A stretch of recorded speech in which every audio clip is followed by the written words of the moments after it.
the performance of this government, as it affects me, an ordinary Nigerian, and you, and many others, is minus 10%. It is not something that can earn the government or earn President Bola Ahmed Tinubu another term or another re-election. All this time in Nigeria, election cycles are fought on the basis of what has the government done, has the government kept promise with its pledges before the election, has the government made the country more cohesive, more united, has infrastructural developments been evenly spread, has it been achieved, has the activities of government been all-inclusive. These are the, and many others, are the measurables that we will judge our leaders. So, the framers of the Constitution could have framed the Constitution in such a way that the President is given one term of 8 years. So that's no complaint. So that there will be no complaint. But they did it to give the President one term of 4 years, renewable. So some of us that were defeated in the election have kept pace with the democratic principles of waiting for the day where we are going to join Nigerians to pass judgment on the government at the national and subnational levels. So for me, the President must earn my vote. And you think in the last 2 years, there is nothing to justify that? They say they are taking bold steps to actually retool the pattern of government in Nigeria. The last 2 years have alarmed ordinary Nigerians, and especially those people that are political practitioners. First and foremost, the President pledged to hold this country together. But this country has become more divided than ever before, whereby now the campaign war cry is Buhari had done 8 years, and Bola Ahmed Tinubu should be given an opportunity to do another 8 years. Are you making reference to what Bayo Onanuga said? Yes, I make a reference to what Bayo said, what Babangida Aliyu said, and what many others have said. If Buhari's government was a failure, this government of Bola Tinubu in 2 years is a disastrous catastrophe. You mean it has overshadowed the 8 years? Of course it has shadowed. It has failed in all ramifications. The country has regressed. Then how do you reconcile this? Because now you just mentioned Babangida Aliyu, who, at the time led the Governors Forum under the PDP, here in Nigeria. And I earlier, mentioned these two groups of former lawmakers, all of them from Nigeria.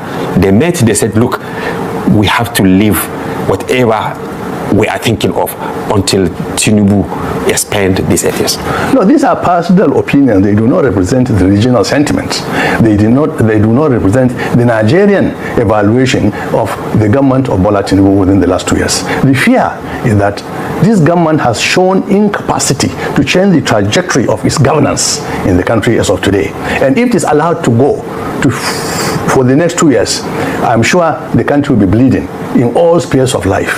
The economy is bad, national cohesion is bad, ethnocentrism has been uplifted to the highest level, corruption has more than tripled, failure of government in security is ravaging the country, and it is very, very surprising that even people of repute who have spoken that this government should be allowed not only to conclude its 2 years, but for another 8 years. In their own states, there are local governments in their own states that are now under the absolute control of bandits.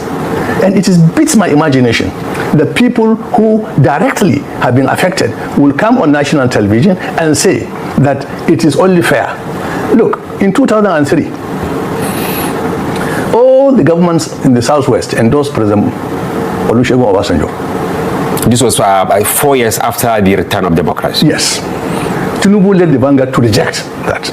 Obasanjo was a southerner like him. Obasanjo was from the Southwest like him. If what he did in 2003 to President Obasanjo was acceptable, what we are doing now should also be acceptable. And everybody will tell you that between the period 1999-2003, the administration of President Obasanjo had earned the trust of Nigerians. Maybe because you are part of that government. Well, everybody felt it. Everybody felt it. Everybody felt it.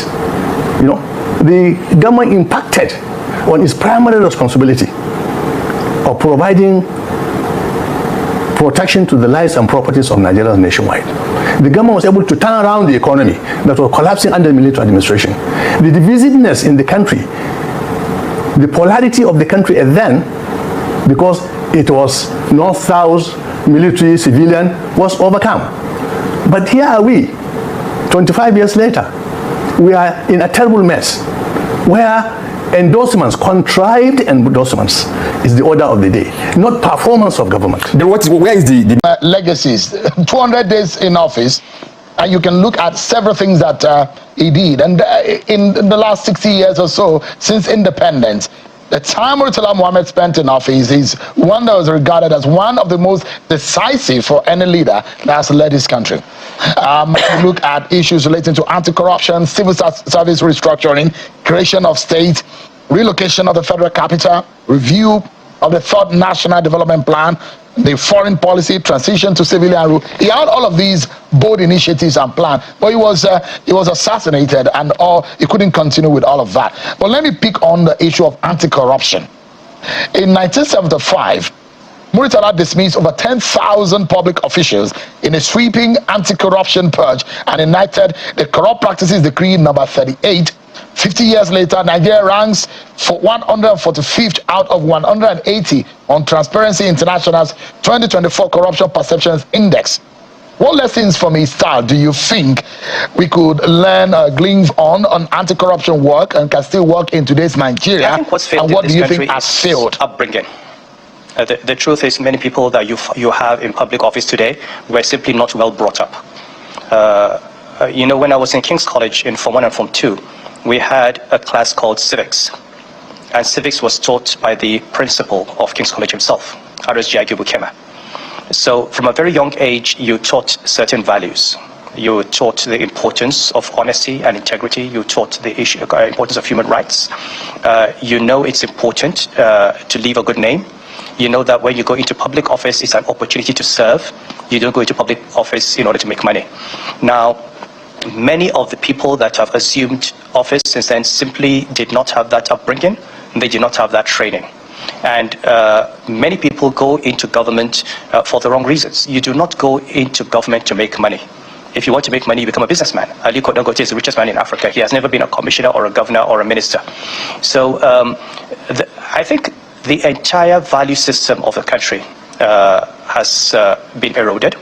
We have been ruled by people who have no values, people who come from, they have no names behind them, and they have no desire to leave a name after them. These are people who define themselves by what they own, how many houses they have, how many private jets they have, how many billions they have in bank accounts, and they think that is something.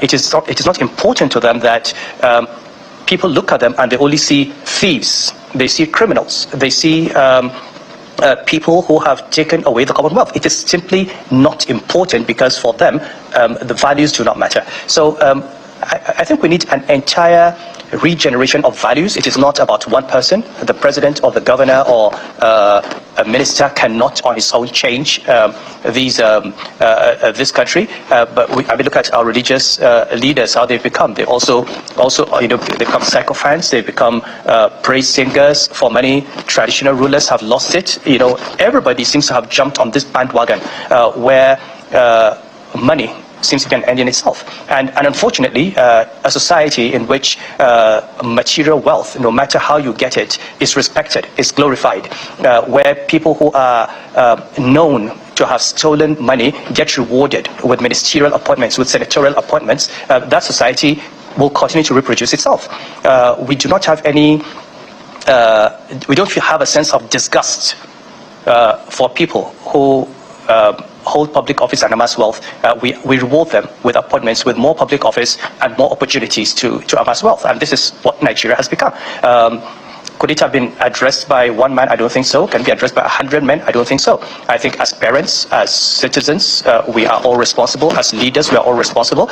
We have to continue stressing the importance of values, the importance of a sense of what is important in life beyond material wealth, we're all going to die. No matter how much money you have, you will die and you'll be buried, and there's nothing. You'll take nothing with you. And people simply do not understand that. People in their 70s and 80s are still looking for money. I don't know what they're going to do with it. So that's really the problem. So you look at it, there are ways that other countries of the world, like China, and perhaps I'm personally not suggesting whether or not Nigeria should go in the way of China in fighting corruption. But you have been in public life for a long time. You being in private sector, you know that civil service is a major problem when it comes to aiding and abetting corruption in this country. There are those who say you can't steal money in government without the help of the civil servants. From your own experience, how best do you think we can tackle corruption head on, such that anyone who passes through the corridors of power or in civil service and public life will be scared to touch government money? I think our civil service is patrimony of this country. Always given the rough end of the stick. At the end of the day, when you have so emasculated the civil service and placed the civil service under political control, politicians destroy the civil service. My father was the Federal Permanent Secretary. At the time he was permanent secretary, the permanent secretaries were more powerful than the ministers. They were the chief accounting officers, and they had complete independence. Okay, so I'll give an example. Even with General Murtala Mohammed, people talk about 10,000 civil servants being purged. Do you know that not a single civil servant in the Ministry of External Affairs was removed? And simply because when my father was told to bring a list of people who were to go, he said he had nobody. And they gave him a list of people, and he checked their files. They had done nothing wrong. He said, under the civil service rules, I cannot retire them and I cannot tell them to go. And at one time when he was called and said, look, every ministry has brought names of people who were to go. You also need to bring names. He said, if you force me to bring names, I'll be number one on that list. I mean, if you look at the biography of Ambassador Olushanu, it is there. My father simply said, nobody in my ministry has done anything wrong and nobody will go. And nothing happened to him. Okay, civil servants, had that protection. If Murtala Mohammed sacked civil servants, it was because the permanent secretaries at that time decided not to abide by the civil service rules. And so it's not the leadership per se, but those who are supposed to say no. I've always said there is something fundamentally wrong with a public officer who does the wrong thing and says he was ordered to. I was governor of Central Bank. If anybody called me to say do something wrong, I had a responsibility to say, no, sir, this is against the law. This is not how it is done. And no leader, if you face him and tell him, would tell you go and do it. Nobody would write that he's directing you to disobey the law. So the civil service will have to remain the backbone for the regeneration of this country's values. And the best way to do this is to protect civil servants. How many permanent secretaries can say no to the minister? How many permanent secretaries can say no to the president without being fired, without being removed, without being persecuted? And therefore, people have come to believe that the only way they can keep their jobs is to watch. So if the political leadership sends a signal, and I've seen this, even at the central bank, I had staff, the most wonderful, most intelligent staff in the country, as far as I'm concerned. Now, if you set a direction, they will do exactly what you want them to do. Because they're not going to risk their jobs and their careers, standing on principle when they know that they are not going to be protected by the system. Even if they were to be fired unjustly, it will take them decades to get justice, even in the courts. So they don't trust the institutions. So we need to go back to strengthening the civil service, to supporting the civil service, to empowering civil servants, and teaching them that they can say no if they're asked to break a rule, and nothing will happen to them. Now, that is really the crux of the matter. His Royal Highness Muhammad Sanusi II, the 14th Emir of Kano, where you love to talk about and where you're passionate. And that's how we're going to anchor. And it's about the economy. We know that the man that we're talking about in focus, Murtala Mohammed, he made some economic decisions. And you look at it, when Murtala Mohammed was in power in 1975, Nigeria's oil boom was rising. Population was about 60 million. And governance challenges were primarily civil service inefficiency. Today, we have over 200 million citizens at 33% inflation rate and deep poverty in our land. If you look at it critically and truthfully tonight, Your Royal Highness, where do you think we should go? What are the right steps to ensure that the people, the poorest of our poor, are given some kind of succor and our economy can bounce back. What do you think we should be doing today? Well, I mean, look, I'm known to have spoken for a long time on the economy and to have warned over a decade ago that this is where we're headed. I don't think anyone who studied economics is surprised that Nigeria is where it is today. We spent decades pursuing policies that were destined to bankrupt the economy. We refused to listen. Every argument, every rational argument against the path that we're following was met with resistance. Those who controlled the narrative were the beneficiaries of this system of rent-seeking.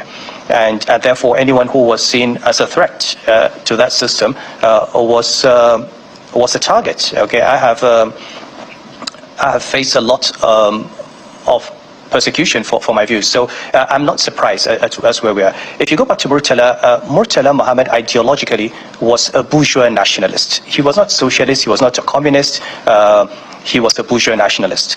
To the extent that he pursued policies that did not really confront capitalism, but tried to ensure that the capital in the country was transferred to the hands of Nigerians. It was part of his anti-colonial struggle.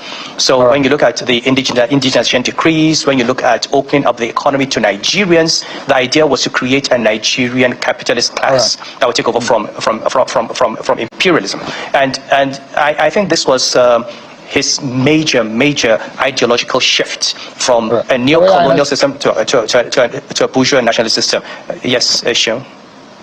We're totally out of time, but it's a pleasure, a very great one, speaking with you and reminiscing on the memories and the times and legacies of Murtala Muhammad, a man that you had a personal.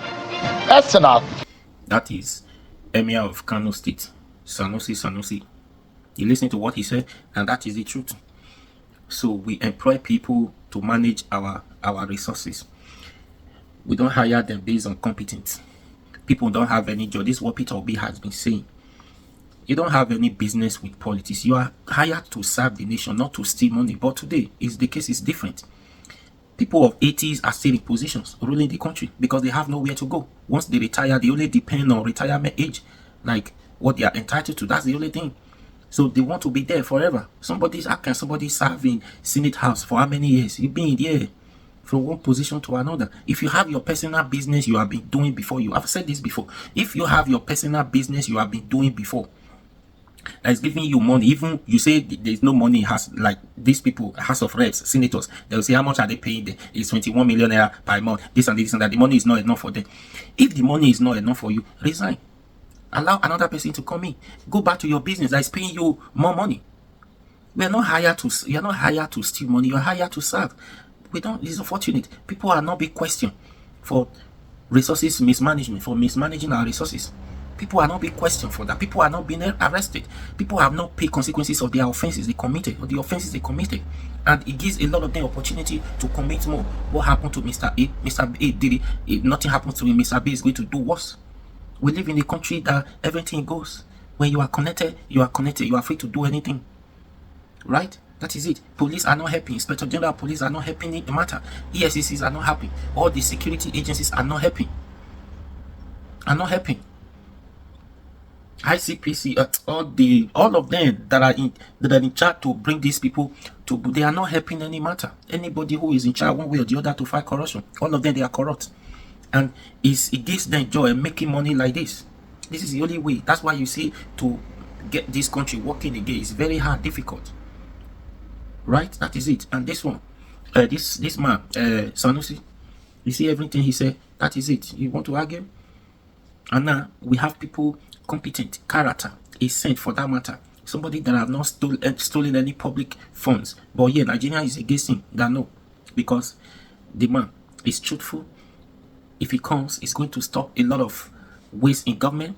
It's going to stop a lot of things. It's not going to give access to people to stick public money under his watch. It becomes a problem for him.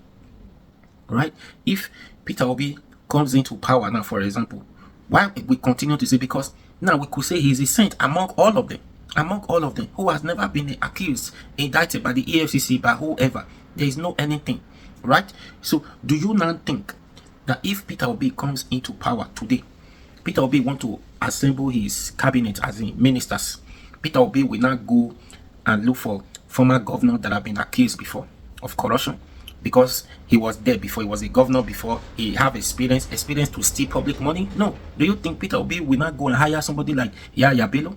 No. Peter Obi will not go and hire somebody like James Iburi. No. Peter Obi will not go and hire somebody like the Matawale, that Minister of Defense now. No. His case is with ESCC of stolen money. He will not go and hire him for what? Because he want to. No. He will not go and give employment to who again? No. So all those things will stop. He will bring people, young people who are not even been in politics before. Who are not been in politics before. And Peter Obi is ready to manage all of them. He can manage all of them. Peter Obi, he can manage all of them.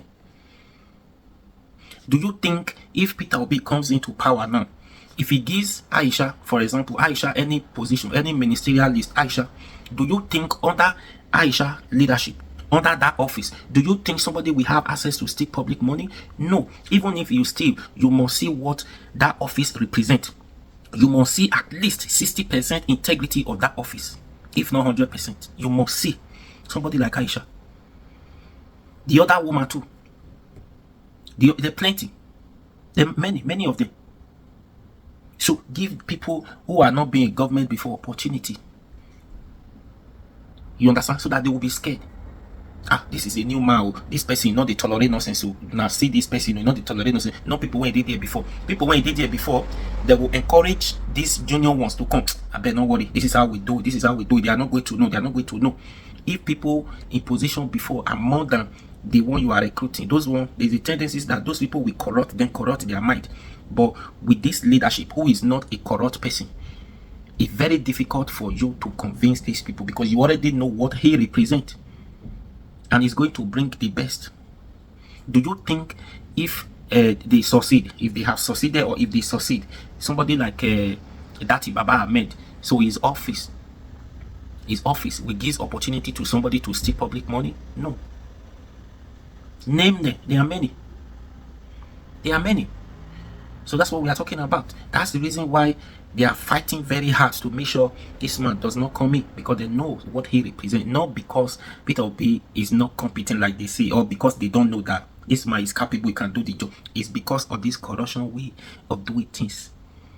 That is it. Anyways, what do you think? He has said it all. So I hope one day we're able to get it right. But for now, God will help us. Please share this video, and please subscribe to this YouTube channel. I'll be your guy. Run out for me now.